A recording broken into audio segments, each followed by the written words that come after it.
이번에는 저 김건희 특검, 민중기 특검 내용 좀 보겠습니다. 오늘 그 역삼동에 있는 건진법사 전성배 씨의 법당을 압수수색했다. 처음 봐요. 법당을 압수수색하는 것은. 예. 근데 여기 지금 보도 내용들 중에 비밀의 공간을 이번에 특검이 찾아냈다. 우와. 지하에 평수로 치면 한 16평 정도 되는 비밀의 공간. 뭐 그런 곳을, 왜냐하면 검찰에서 먼저 한번 압수수색한 적이 있었잖아요. 남부지검에. 네, 남부지검이 그때는 못 찾았던 곳인데 네. 이번에 특검이 봤다는 거예요. 이게 들여다 보면 뭐가 있을지 모르겠습니다만 아무튼 그렇고요. 그 왜 처음에 남부지검에서 수사했을 때 이 법당 압수수색했을 때 뭐 대기업 임원이라든지 정치인이라든지 법조인들 뭐 명함 한가득 나왔었다. 그리고 무엇보다 그때 가장 많이 주목받았던 건 관봉이었어요. 관봉관. 돈 뭉치가 나왔던 적이 있었기 때문에 뭐 청탁 관련된 이야기, 뭐 통일교 얘기도 있고, 뭐 6천만 원짜리 다이아 목걸이, 샤넬백 이런 얘기가 다 여기에 있는 거잖아요. 그러면 앞으로도 뭐가 더 있을 수도 있다는 얘기 아닙니까? 지금까지 우리가 알고 있는 건 뭐 통일교 윤모 씨 정도로 알고 있는데 더 있을 수 있다라는 생각이 드는데 네, 더 있어도 놀랍진 않을 것 같아요. 근데 한결같이 분명히 더 있더라도 굉장히 어둡고 더러운 어떤 그런 단체나 조직일 것이다. 네, 저는 그 숨어 있는 16평에서 또 뭐가 나올지. 예. 저는 어디 갔는지 잃어버렸다라고 했던 무슨 목걸이든 가방이든 뭐라도 발견이 됐으면 좋겠어요. 그래요. 그러니까 이게 재밌는 게 우리가 보통 검찰도 털고 막 했는데 압수수색 지금 또 나가면 뭐가 있겠냐. 맞아요. 나오잖아요. 그러니까요. 그러니까 시간이 이렇게 지났기 때문에 뭐 있어도 없애지 않았을까, 어디로 옮기지 않았을까라고 하는데 압수수색하고 나면 뭔가 결과들이 꼭 나오는 것 같아요. 기존의 검찰에서 얼마나 또 열심히 수사를 했겠어요. 이제 검찰도 이 명운이 걸려 있으니까 털 만큼 털었는데 이 지하 공간은 몰랐던 거거든요.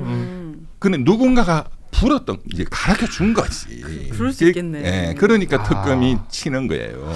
아니면은 검찰이 건진법사가 갖고 있는 어떤 무게감을 모르진 않았을 거잖아요. 그리고 남부지검이 건진법사를 수사한 게 뭐 한 달 두 달이 아닙니다. 아주 오랜 기간 수사를 했는데 이때 압수수색 과정에서 지하 공간을 몰랐다? 의도적인 누락의 가능성이 있고요. 그리고 실제 그때 당시에 검찰 뭐 이원석, 심우정 이런 인물들은 전부 다 친윤 검찰총장들이기 때문에 당시 남부지검장도 비슷한 평가를 받았어요. 그러니까 네트워크 본부라고 하는 그 윤석열 캠프에서 사실상 헤드 역할을 했었던 건진이라는 사람에 대해서 모를 리가 없다라는 겁니다. 그래서 이 비밀 공간을 의도적으로 누락했을 가능성이 분명히 있다. 근데 이 케이스 말고도 다른 검찰들 수사에서도 의도적으로 누락했기 때문에 수사를 재수사하거나 재압수수색을 해야 되는 건들이 더 나올 것이고, 그랬기 때문에 이게 뒤늦게 이제 특검에서 포착되고 나니 앞서서 이 관련돼서 영장이 기각된 적이 있잖아요. 그때는 좀 더 특정되지 않았기 때문에 이 비밀 공간을 특정해서 신청하니까 이번에 영장이 나온 걸로 봐야죠. 그러니까 우리 박영식 평론가가 세상이 이러다 보니까 사람이 점점 저렇게 딱딱해져요. 되게 냉철해 보여요 지금.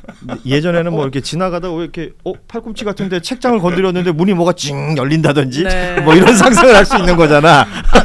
그리고 언론에서도 쓰기가 좀 그럴 것 같은 게 비밀의 방에서 이런 증거들이 발견됐대. 이거 약간 가짜뉴스 찌라시 같잖아요. 그러니까 이 지하 공간에서 만약에 관봉이 또 쏟아져 나온다면 이건 뭐 엄청난 일이 될 수도 있는 거죠. 정말 지금 어떻게 웃길까 지금 갑자기 고민했다라는데 자괴감이 있습니다. 왠지 지하 공간에는 김장을 담궜을 것 같다. 무슨 말이야. 지하 공간에서 장을 담궜을까? 뭐 이런 거 해야 될 것 같아요. 왜냐하면 이 압수수색이라는 게 이렇게 중요하고, 압수수색 영장을 발급하는 그 비율을 보면 90%가 넘는다는 거 아니에요? 그런데도 불구하고 이번에 판판이 압수수색 영장이 기각됐던 케이스가 앞서 말씀하셨던 소위 말하는 집사 게이트였는데, 집사 게이트 관련해서 김건희 특검에서는 여기서 참 한 가지 시청자들 꼭 아셔야 되는 게 건진법사 관련. 그러니까 2022년 3월 9일 날 대통령 취임하고 나서 그 해에 벌어진 돈 해먹는 이 마피아 짓은 건진법사 통일교죠. 지금 나와 있는데 뭐 3월 달부터 통일교 뭐 윤영호 씨가 뭐 이게 고가의 다이아 그 뭐 건진법사가 떼먹었는지 어쨌든 통일교죠. 큰 금액은 캄보디아 사업입니다. ODA. 그게 뭐 거의 30억 불까지 예산이 정액됐다 이런 보도도 나오고 거의 4조잖아요. 그러면 그때 2022년 첫 대통령 윤석열이 1년 차 때 그 예산을 집행할 수 있는 장관이 누구냐? 기재부 장관이거든요. 추경호예요. 그러니까 추경호는 여러 군데 걸립니다. 캄보디아 이것도 결정한 게 추경호예요. 예. 그러니까 건진법사 통일교 이 연관성을 파야 됩니다. 그 다음에 23년도로 가면 이제 드디어 마약도 이제 반입이 되지만 이제 삼부토건 주가 조작 여기에도 추경호가 개입돼 있어요. 추경호 기재부 장관이 우크라이나 재건에 또 돈을 왕창 넣겠다, 차관을 무상 공여하겠다, 거기에 사인했다 이런 게 나옵니다. 그렇죠. 추경호. 그 다음에 추경호는 그걸로 끝나는 게 아니죠. 작년 이제 비상겸 내란 때 국회에 의원들 못 들어가게 하고 그러니까요. 그 표결을 방해한 내란 원내 대표였으니까요. 그렇습니다. 윤석열이하고 통화한 게 지금 이제 나오잖아요. 아 이거 곤란한데요. 이게 지금 이 내용이 2부에 진행할 내용이죠. 여기까지 하죠. 약간 당황했는데 네. 잠시 뒤에 좀 더 자세하게 여쭤보도록 하겠습니다. 또 명태균이하고도 관련이 있어요. 예, 지금은 이제 집사 게이트 얘기를 하려고 그랬는데 시간이 다 됐네요 어느새. 예, 집사 게이트 요거 짧게만 좀 얘기하겠습니다. 17일 목요일에 김범수 카카오 창업자죠. 그리고 조현상 HS 효성 부회장입니다. 그리고 그 형제 난 얘기할 때 삼남이에요. 셋째 아들. 그리고 윤창호 전 한국증권금융 사장. 그리고 김익래 다우키움 그룹의 회장. 이 네 사람을 소환 통보했다라는 겁니다. 이 네 사람이 어떤 사람이냐? 그 김건희 씨 일가의 집사 김예성 씨가 만든 벤처기업 IMS에 대기업과 금융기관이 184억의 큰 돈을 투자했다라고 했던 그 부분, 바로 투자했던 바로 그 회사의 뭐 전현직 관계자들이 되는 것인데, 그 이게 자칫 뭐 기업들의 오너 리스크까지 연결될 수도 있는 것이냐. 그리고 특검은 어느 부분을 주목해서 보는 것이냐. 이것도 굉장히 중요할 것 같고요. 방금 지금 속보 보니까 김범수 카카오 창업자는 17일 특검에 불출석한다라는 입장을 또 냈군요. 이런 내용들 다 종합해서 보자면 특검이 주목하는 부분은 뭘까요? 지금 이거는 제가 보기에는 모피아 게이트예요. 모피아 있잖아요. 재경부 금융위 금감원에 이제 일하는 그 재경행시 출신 중에서도 엘리트들, 성적 좋은 친구들이 가거든요. 예, 이거는 모피아가 움직인 게 핵심이에요. 그러니까 지금 김범수도 불출석. 그다음에 조현상인가 조현범인가 그 조현상, 조현상인가 그 양반 해외 출장이 잡혀 있다 불출석. 그러니까 이 사람들은 천천히 가겠다는 거예요. 이 핵심은 돈을 투자한 여러 기업들 중에 핵심은 나머지는 민간 기업인데 한 군데는 거의 공기업이 있거든요. 한국증권금융. 이거는 자본시장법에 따라서 독점적으로 금융위원회가 사업인가를 주고 그러니까 증권회사들의 은행 같은 거예요. 그 돈이 모이는 곳이죠. 그렇죠. 우리가 주식 투자하면 모이는 돈들이 모이는 곳. 그러니까 이건 국가가 뭐 지분을 가진 공기업은 아니지만 그런 중요한 공공적인 데고, 그래서 금융위원회에 뭐 직접적으로 연결되는, 그래서 금융위원회 모피아 공무원들이 또는 금융감독원, 기획재정부의 모피아들이 은퇴하면은 가는 낙하산 자리 중에 연봉이 5억입니다. 그래서 5억이요, 연봉이? 다 그래요. 금융 쪽은. 얼마요? 5억이면 실수령액이 얼마예요? 진짜 계산도 갑자기 그 오윤혜 씨의 데시벨이 확 올라가네요. 깜짝 놀랐네. 와. 그러니까 이게 윤창호, 그러니까 그 지금은 다 바뀌었지만. 이것도 2023년 7월 달이에요. 모든 게 2023년 7월 달에 집중적으로 일어나요. 삼부 주가 조작도 그렇고 뭐 마약 등등 집사 게이트도 7월 달에 돈을 다 받거든요. 180억을. 이게 리딩이 한국증권금융이 50억을 쏩니다. 여기는 그만큼 공공적인 데니까. 여기가 쏴주니까 카카오나 이런 데는 따라가기가 좋거든요. 뭐 30억, 40억 이렇게 막 들어가는 거예요. 여기는 여기대로 본인의 어떤 조사받는 리스크를 그 덮어주는 대가로 했다 이렇게 의혹이 나오지만 일단은 명분이 이 공공기관이 그리고 모피아가 와 있는 데가 뭐 쐈잖아. 그럼 이 윤창호 씨가 또 뭐 당연히 서울대에 나오고 그 재경행시 출신이고 한데 다 금융위원회하고 연결이 돼 있어요. 다 선후배로. 검찰도 뭐 엘리트 검찰들, 정치 검사들 다 연결되잖아요. 여기는 숫자가 더 적어. 그러니까는 저는 이제 추정컨대 여기까지만 말씀드릴게요. 그 2022년 6월달에 그 최재영 목사님이 디올백 이런 거를 또 이제 있었다. 영상. 그때 코바나 컨텐츠를 갔더니 그 김건희가 어디로 전화로 받아가지고 자, 그 사람 금융위원 임명해. 그랬더니 석 달 후에 9월 달에 금융위원 임명이 되더라. 그 사람이 권대영 그 금융위원이거든요. 권대영 역시 행정고시 출신이고 재경직 모피아예요. 그 지금 현재 사무처장입니다. 그 작년 10월달 국정감사에 불려 나와가지고 국회의원들이 신장식 의원, 이 당신이 그 김건희가 임명한 사람 맞냐 하니까 사실 무근입니다. 뭐 그분이에요.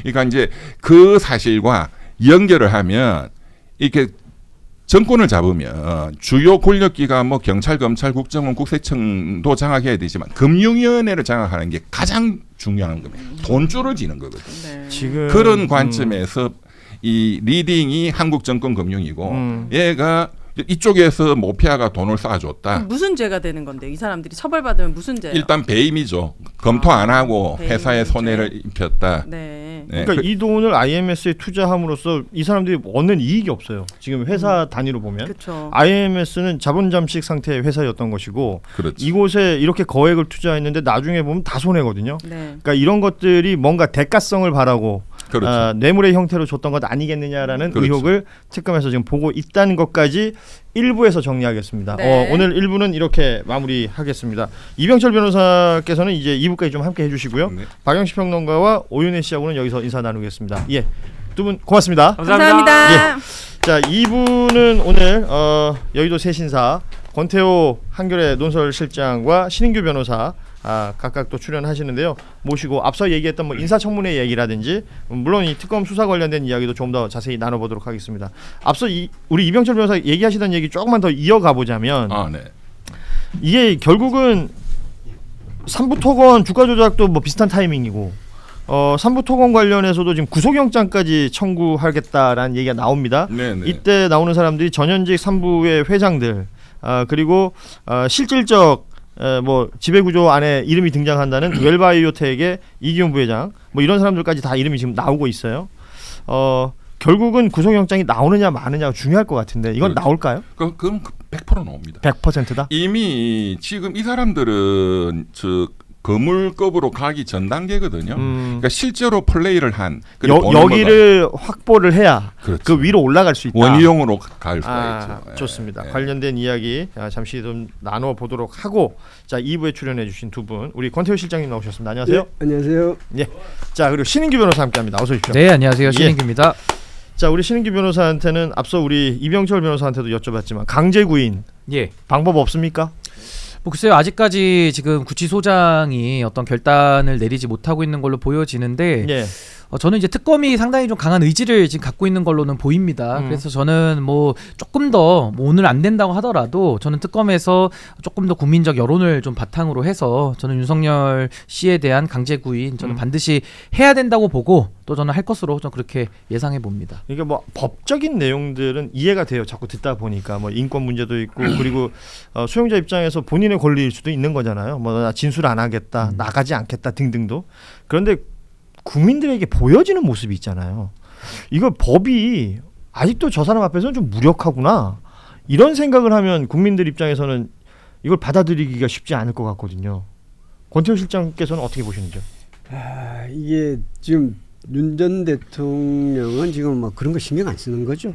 이미 보통 사람 같으면 이렇게 최소한 그래도 내가 지금 죄를 지었고 들어왔지만 내가 전직 대통령이었는데라는 최소한의 위신과 국민의 시선을 의식할 텐데 윤 대통령은 원래 처음부터 평생을 그렇게 산 적이 없었던 것 같아요. 제가 느끼기에는.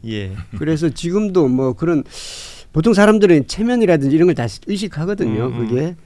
그런데 뭐 전혀 그러지 않고 그러면 결국은 국민들도 법대로 할 수밖에 없죠. 그렇군요. 조금 시간을 두고 더 볼 필요는 있을 것 같습니다. 말씀하신 것처럼 신인규 변호사 말처럼 이 교정본부 측 그리고 이제 특검 측에서 어떤 조치를 취하면 그 방법이 어떻게 나올 것인지는 좀 보도록 하겠습니다. 그죠. 하나만 더 말씀드리자면 우리가 인권 많이 이야기를 하는데요.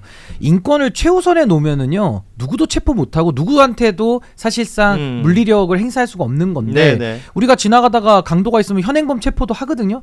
뭐 심지어 경찰들은 뭐 테이저건을 쏴서라도 가끔 그 인신구속 할 때가 있습니다. 그러니까 그런 것처럼 인권이라는 게 어떤 범죄에 대한 법적 절차 내지는 국가가 합법적으로 쓰는 강제력을 배제시키는 논리가 되지는 않아요. 우리가 형사법에서 가장 중요한 원칙이 형사에 있어서 실체 발견의 원칙, 그러니까 실체를 발견하는 것이고 두 번째가 행위에 대한 책임이라고 하는 이 비례의 원칙이거든요. 이 두 가지를 무시하고 자꾸 윤석열 측의 말대로 뭐 인권을 자꾸 운운하면서 모든 거를 방해하려고 하는 이런 태도는 정말 대한민국의 헌법 질서를 무너뜨리는 일이다.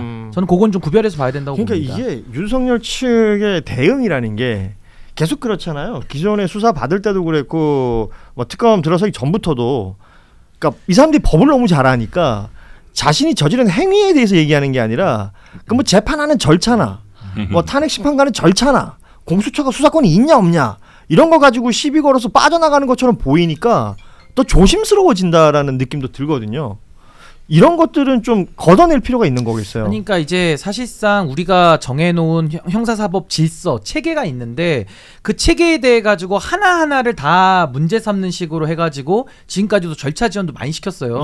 그러는 가운데 지기현 재판장 같은 사람도 튀어나오고 또 심우정 같은 사람도 나오고 또 둘이서 또 협작을 하고 막 이런 식의 것들이 뒤섞이면서 정말 대한민국에는 정말 힘 있는 자들은 무죄고 유권 무죄고 무권 유죄 권한이 권력 없는 사람들은 다 유죄고 이게 대한민국 법 질서가 이렇게 매도돼서 되겠습니까?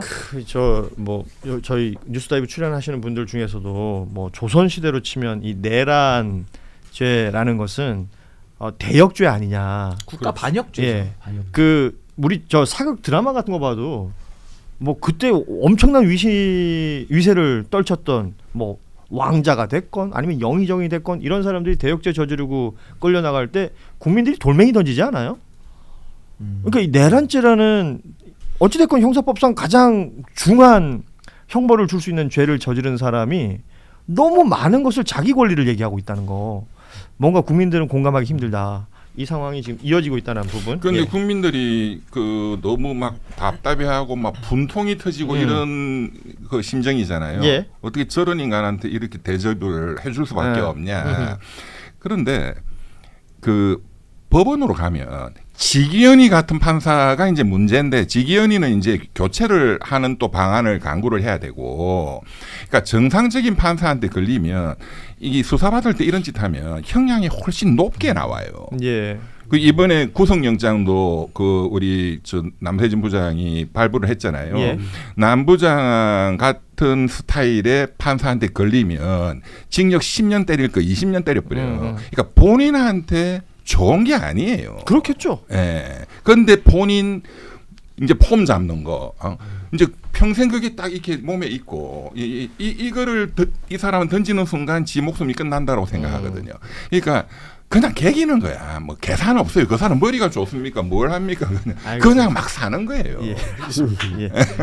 자, 결론은 그냥 뭐 지기훈이 같은 사람 하나 또 걸리면 또 대탈옥도 가능하니까. 그러니까 그런 것들을 노리고 있는 것 같아서 더 불안하고. 그렇습니다. 굉장히 조심해야 돼. 판사를 우리가 앞으로 신경 써야 됩니다. 추가 기소를 지금 아마 뭐 이번 주 중으로 할 거예요. 어차피 안 나오는 놈 데리고 와봤자 뭐 진술 거부 묵비권인데 뭐 그놈 그거 갖다 놔서 뭐 하겠어요. 빨리 기소해버리고 외환죄나 가야 될 길을 빨리 가야지. 이런데 발목 잡히면 안 됩니다. 시간도 별로 없어요. 기소와 추가 기소를 계속 속도를 내서 계속 갈 필요가 있다. 빨리 넘기고. 왜냐하면 이 지금 피고인이 협조를 안 하고 조사에 응하지 않는다면 굳이 거기에 시간 낭비할 필요 없이 재판으로 이게 전쟁이잖아요. 전쟁하는데 자꾸 여기에 감정에 휩쓸리면 안 되는 거예요. 자, 우리 신인규 변호사가 향후 14분 정도밖에 시간이 남지 않았기 때문에요. 격투만 좀 양해를 부탁드립니다.